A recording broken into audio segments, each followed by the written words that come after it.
Si je dois choisir les 3 pires psychopathes de l'univers Marvel, je prends directement Carnage, Dent de Sabre et bien sûr Bullseye. J'ai déjà parlé des 2 autres dans la vidéo précédente et il est temps de parler d'un autre ennemi, de l'homme sans peur. Alors normalement vous le connaissez déjà si vous avez vu l'excellente série Daredevil de Netflix et le film Daredevil qui est pas génial, mais l'une des plus grandes forces du film, c'est bien Bullseye. Alors pour ceux qui ne le connaissent pas, il a pas vraiment de super pouvoir. C'est un humain qui sait très bien se battre et avec lui, chaque objet peut être une arme mortelle. Il est très précis. Et ça, peu importe l'objet, que ce soit un cure-dent, un yo-yo ou même un pistolet sans munitions. C'est bien plus impressionnant que ce qu'a fait votre fidèle serviteur dans une soirée raclette.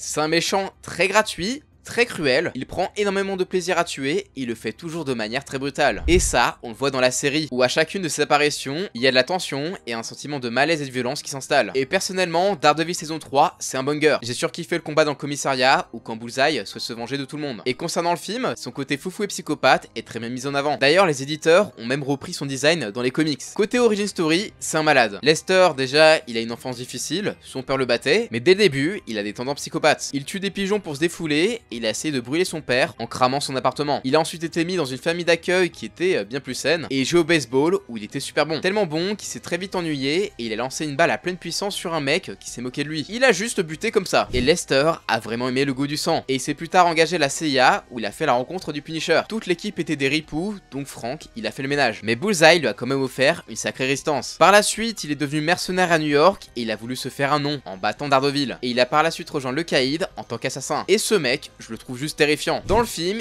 il tue des gens littéralement pour rien. Quand j'étais petit, il me faisait hyper peur. Genre, il a jeté une cacahuète dans la gorge d'une vieille, elle s'est étouffée juste parce qu'elle parlait trop. Alors, dans ses actions les plus malveillantes, on peut noter le meurtre d'Electra, celui de Karen Page, une autre copine de Daredevil, le fait qu'il ait tué des gens avec un costume de Daredevil pour niquer sa réputation, et ça on le retrouve dans les comics et surtout dans la série. Il suffit juste de regarder sa tronche, le gars il est terrifiant et c'est un immense sadique. Daredevil déteste tellement Bullseye qu'il a laissé tomber du haut d'un immeuble pour le rendre paraplégique et l'a torturé sur son lit d'hôpital en faisant une roulette russe avec lui. Mais bon, vu que les méchants de comics reviennent toujours, il a fait un comeback avec un squelette en adamantium. Et bien que Daredevil soit sa cible préférée, il prend tout de même un malin plaisir à faire du mal à All Might Logan, Hawkeye et le Punisher. Et selon moi, sa version la plus terrifiante est celle qu'on voit dans Punisher Max. Oui, j'en parle encore, mais j'ai grave kiffé ce comics. Et dedans, il est complètement barjot, il a pour mission de tuer Frank Castle. Et le frérot, il est tellement omnibulé par tant de violence qu'il souhaite comprendre le Punisher pour mieux le tuer. Genre, il va se foutre à poil et dormir sur son matelas, porter ses t-shirts, dormir à côté des tombes de sa famille, et il va même jusqu'à recréer l'incident du Punisher pour mieux le cerner. Pour ce faire, il va jusqu'à tuer un daron, il va faire le papa en mode il cuisine, il est gentil, et il dit à sa nouvelle famille, hey, est-ce que ça vous dit qu'on aille au parc? Et évidemment, pendant cette sortie, il y a des malfrats qui tuent sa nouvelle famille, mais pour lui, ça va tranquille, vu qu'il porte un gilet pare-balles, mais il est dubitatif. Il a pas compris ce qui faisait que le Punisher, c'est le Punisher. Donc il va recommencer l'expérience encore et encore. Vraiment un cauchemar. Mais le pire, c'est qu'il a vraiment compris ce que ressentait le Punisher, ce qui l'a vraiment déconcerté. On le voit pas souvent, mais dès qu'il apparaît, tu peux être sûr qu'il va faire des dingueries. Et si jamais il te prend pour cible, tu n'as juste aucune chance. Il va vraiment pas te louper.